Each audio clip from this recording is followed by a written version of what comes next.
Venezuela में कल छुट्टी का दिन था। ये बड़ा अपडेट है। कल छुट्टी का दिन था, इस वजह से लोग ज्यादातर अपने घर में थे। नेशनल डे की वजह से ही छुट्टी थी। नेशनल डे की वजह से ही लोग अपने घर पर थे और ज्यादातर लोग इस दौरान अपने घरों में ही मौजूद थे। घर पर होने की वजह से ज्यादा मौतें हुई हैं, ऐसी आशंका जताई जा रही है। छुट्टी का दिन था और इसी वजह से ज्यादातर लोग घर पर थे। नेशनल डे की वजह से ज्यादा मौतों की आशंका जताई जा रही है।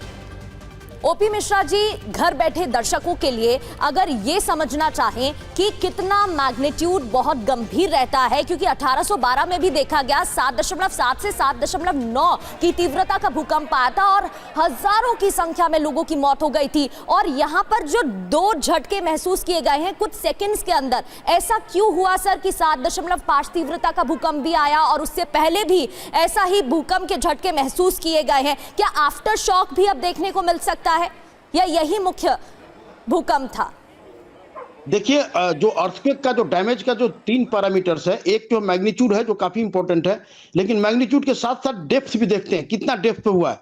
यदि यही 7.5 मैग्नीट्यूड यदि 50 किलोमीटर के नीचे होता, 60 किलोमीटर के नीचे होता, डैमेज उस तरह से नहीं आता, क्योंकि सेस्मिक की शेकिंग का जो वेव का जो शेकिंग का जो फ्रीक्वेंसी है वो काफी कम होता, ऊपर आते आते एटेन्यूएट कर जाता, डिसिपेट कर जाता, नीचे के लेयर में ऑब्जर्व हो जाता।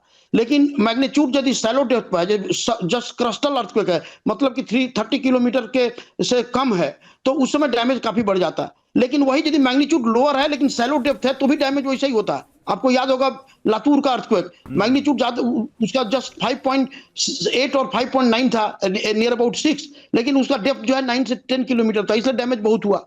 लेकिन तो सर, आपने शुरू में यह भी बताया कि भूकंप का एपिसेंटर कर्स्ट के करीब हो या फिर नीचे हो, लेकिन जो ऊपर हमारा जो ह्यूमन स्ट्रक्चर है वो बहुत ज्यादा डिसाइड करता है कि डैमेज कितना होगा, कितना बड़ा होगा। क्या वेनेजुएला में आप ये मानते हैं जो हमें तबाही इस वक्त देख रहे हैं, स्ट्रक्चरल फॉल्ट्स रहे होंगे जिसकी वजह से ये अर्थक्वेक झेल नहीं पाया 7.5 का, जबकि 9 तक के मैग्नीट्यूड को जापान के शहर या इलाके झेल जाते हैं?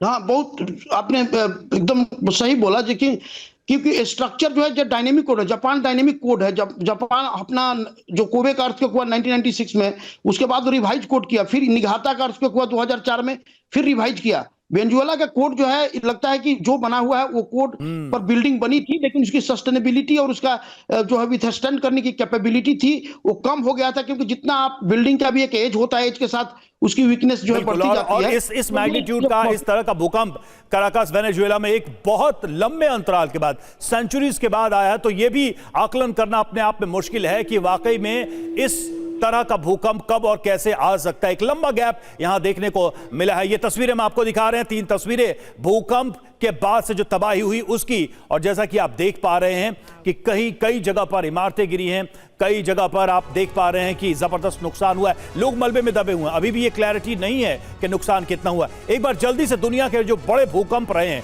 उस पर नजर डालते हैं और समझने की कोशिश करते हैं कब, कहां, किस तरह का भूकंप आया, कितना नुकसान हुआ। सबसे पहले आप चीन की बात करें, तांगशान में 1976 में भूकंप आता है, 7.6 मैग्नीट्यूड। मौतें देखिए, 2,42,000 लोगों की मौत हो जाती है।